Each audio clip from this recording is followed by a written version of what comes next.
essencial.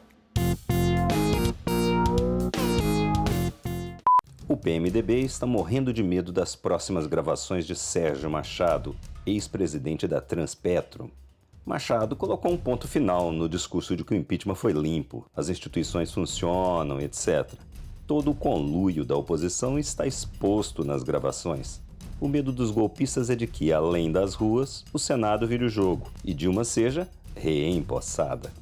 A primeira-dama do interino Michel Temer teria chorado por causa dos protestos em frente à sua casa em São Paulo.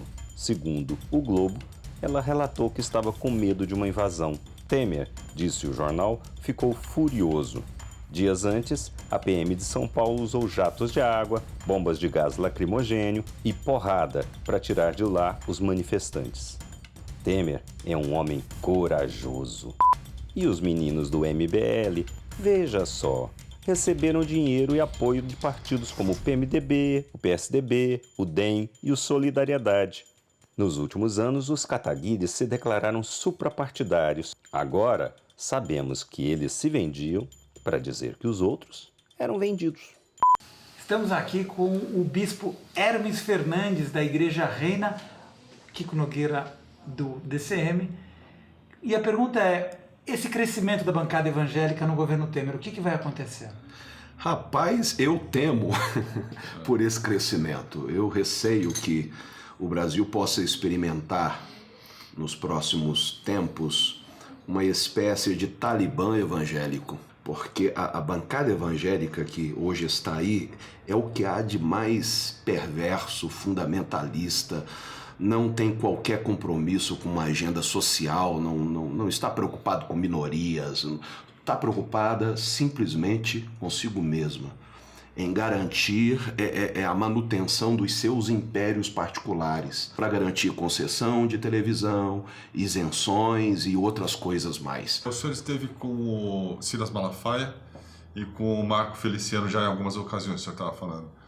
Quem é pior? A personagem que eles encarnam, esta personagem é que para mim é intragável. Marco Feliciano, no debate que eu tive com ele, na entrevista que eu fiz a ele, ele disse que ele tem lá mestrado nos Estados Unidos. Tem uma indústria nos Estados Unidos de diploma. Você paga e leva. Compra, isso aí todo mundo sabe. Eu falei que uma das linhas teológicas, porque eu estudei teologia também, eu tenho mestrado em teologia para a Universidade Americana, eu disse que os africanos eram descendentes de um filho de Noé que havia recebido uma maldição. Eu estava respondendo uma pergunta de uma... Mas o senhor não acredita nisso? Olha, espiritualmente falando, eu sei que há algo diferente naquele continente. O senhor não acha que a maldição da África são os brancos que a invadiram? Apesar do Silas nunca ter sido candidato a nada e sempre prometer jamais se candidatar, mas ele é que está por trás de muita coisa. Ele tem uma voz muito forte. As chamadas marchas para Jesus só servem para uma coisa: mostrar capital político. Então, você reúne uma multidão, você tem cacife para chegar diante de quem quer que seja, exigindo o que você quiser. Cara, os evangélicos hoje são 40 milhões. É muita força. Isso elege um presidente da República. Então, os caras estão com tudo e estão prosa. Agora, até onde vai isso? E os efeitos colaterais disso? Eu acho que Jesus estranharia tudo isso. Jesus entraria naquele congresso com aquele chicote com que ele entrou no templo, mas miraria justamente a bancada evangélica, eu não tenho dúvida disso. Tem evangélicos como o senhor que são liberais, progressistas. Por que não são tão ouvidos? O que acontece é que para você ser ouvido, você tem que estar na mídia. Para você estar na mídia, você tem que ter dinheiro. E para você ter dinheiro, né, você tem que usar de certos expedientes que eu julgo não serem éticos. Há uma exploração muito grande quando se pede dinheiro, quando se fala de oferta, de dízimos. Não é pela via da consciência, não é... Em alguns casos, eu não vou generalizar não, mas em alguns casos chega a ser extorsão. E os caras estão andando de jatinho particular, aí para cima e para baixo. Isso é vergonhoso. Ah, pastor, mas eu não sei o que vão fazer com o meu dinheiro. Esse problema não é seu. Esse problema é da igreja. Se empregarem o dinheiro errado, o problema é deles. Você fez o que a Bíblia manda. Você entregou na casa do tesouro. Essa promiscuidade com a política, o senhor acha que no final talvez religioso não deveria se candidatar a nada? Eu gosto muito de uma frase do reformador Martinho Lutero, e eu me atrevo a parafrasear esta fala dele. Ele dizia que Deus lidava com o mundo com 2 braços. O braço esquerdo seria o Estado, a lei, e o braço direito seria a igreja, a graça, a misericórdia. O problema, agora, paráfrase minha, é que nós cruzamos esses 2 braços. Então, se você cruza lei e graça, vira essa zorra que está aí, nenhum dos 2 funciona, você acaba se promiscuindo. Quando aconteceu o golpe em 64, os Estados Unidos enviaram muitos missionários para cá. E alguns, inclusive, eram agentes da CIA. E esses missionários vieram trazer a teologia da prosperidade. Tudo isso que você vê a Universal fazer, essa gambiarra religiosa, isso veio de lá da terra do tio Sam. Então, na época, em 64, teve um boom. E a ideia era impedir o crescimento da teologia da libertação. Então, o evangelho aqui no Brasil se tornou nessa coisa mais, digamos, por um lado, mais mística, um misticismo muito grande, e por outro lado, mais comprometida com o consumismo. Você tem que vencer, você tem, entendeu? Uma coisa mais meritória, é bom ser rico. Não há uma conscientização no sentido de você tem que repartir. O Conselho Nacional de Psicologia caçou a psicóloga Marisa Lobo porque atendia homossexuais e ela fazia a cura de homossexuais. Eles não têm uma prova de homossexual que ela curou. Hermes, a psicóloga cristã, como se chama a Marisa Lobo, uma personalidade daí da evangélica, ela foi recebida pelo ministro da Saúde. No dia seguinte ele falou sobre o aborto. Como é que o senhor interpreta isso? Ela foi pivô aí de um grande debate acerca da chamada cura gay, né? Aquela ideia de que se pode reverter a orientação sexual de uma pessoa e tal.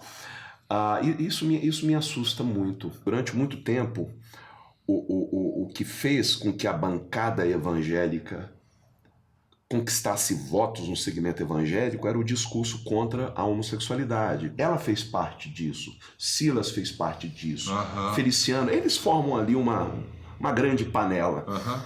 Só que isso acabou caindo em desuso e agora a ideia é falar contra o que eles chamam, erroneamente, de ideologia de gênero, que na verdade é educação para a diversidade. E quando ela consegue esse acesso ao ministro da Saúde e o presenteia, e ela faz uma reclamação acerca da ideologia de gênero, e a resposta dele a ela é: não se preocupe, porque agora o Ministério da Educação está na mão do DEM. Aí eu imagino o retrocesso que vai haver. E essa gente pressiona, cara. Ela, então, meu Deus do céu. Se fosse só a Marisa Lobo, mas não é só esse lobo, é uma matilha inteira pressionando, enchendo o saco dos caras. Já faziam isso com a Dilma, já faziam isso com o Lula. Imagine agora com o Temer que está com um índice de popularidade baixíssima e sabe que só existe um reduto hoje que é evangélico, onde ele possa encontrar algum apoio, que é o evangélico. Infelizmente, o evangélico ele tem um problema. É como se ele passasse procuração para o pastor pensar por ele. Você pode ter certeza, é essa galera que hoje está com Temer é que vai eleger, se Deus não tiver compaixão de nós, Jair Bolsonaro. Por que o pastor tem tanto poder sobre a vontade daquele pessoal? O que atrai essas pessoas, Kiko, são as promessas.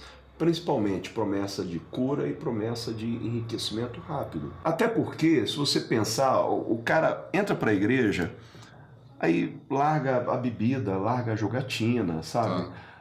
Larga a amante, acaba se tornando mais econômico para ele ser da igreja. Que não é necessariamente ruim também, exatamente. Né? Parar de beber, exato. Tem um aspecto positivo nisso. O problema é tipo um sanduíche de merda. Você tem um pão legal em cima, um pão legal embaixo, mas o recheio não presta. Você pode achar tudo menos estranha a reunião de Alexandre Frota com o ministro da Educação, Mendonça Filho. Ele e o dono dos Revoltados Online, Marcelo Reis, falaram que foram levar ideias para ajudar o país, uma baboseira para combater, aspas, a doutrinação política, religiosa e sexual. Querem agora uma reunião no Ministério da Cultura e outra com o interino Michel Temer. Devem conseguir e é justo que o façam. Você está rindo, você acha que o Frota é uma aberração, um desqualificado sem chance de levar a sério. Bem, olhe para o governo Temer. Frota é gestão Temer personificada. Ele é o cara que repete clichês de extrema-direita, um ex-ator pornô convertido em evangélico. Ele é o Jucá fazendo negócios escusos, um coxinha com anabolizantes abusando de uma nação. Frota é o próprio Temer por outros meios, a versão GG e semi-analfabeta dele. Os idiotas que foram para a rua pedir o fim da roubalheira e impeachment o criaram. Eles o admiram, eles que o embalem agora. Quanto mais ódio, burrice e intolerância saem de sua boca, mais gostam dele. Frota é o golpe escarrado, é um corrupto que gritava contra a corrupção, um canalha que responde a processos por estupro, dano material, porte de tóxicos, receptação, etc. E agora da lição de moral. Frota é a Veja, é o Bolsonaro, é a Fiesp. Trata-se de um escárnio a mais em 2 semanas de desastres de Michel Temer e seus capangas. Frota é brasileiro como você. Só não vive no mesmo país, como apontou o professor Vladimir Safatli. Apenas ocupa o mesmo território. Descemos para um nível mais baixo da República. Alexandre Frota é a fotografia do golpe. A coxinhada foi a primeira a ser comida por ele. E, com o mesmo barulho com que saiu do esgoto, vai voltar ao buraco de onde tiraram, juntamente com o Mendoncinha e o Temer. Aonde você estiver, o centro do mundo vai estar com você. Semana que vem a gente se encontra novamente.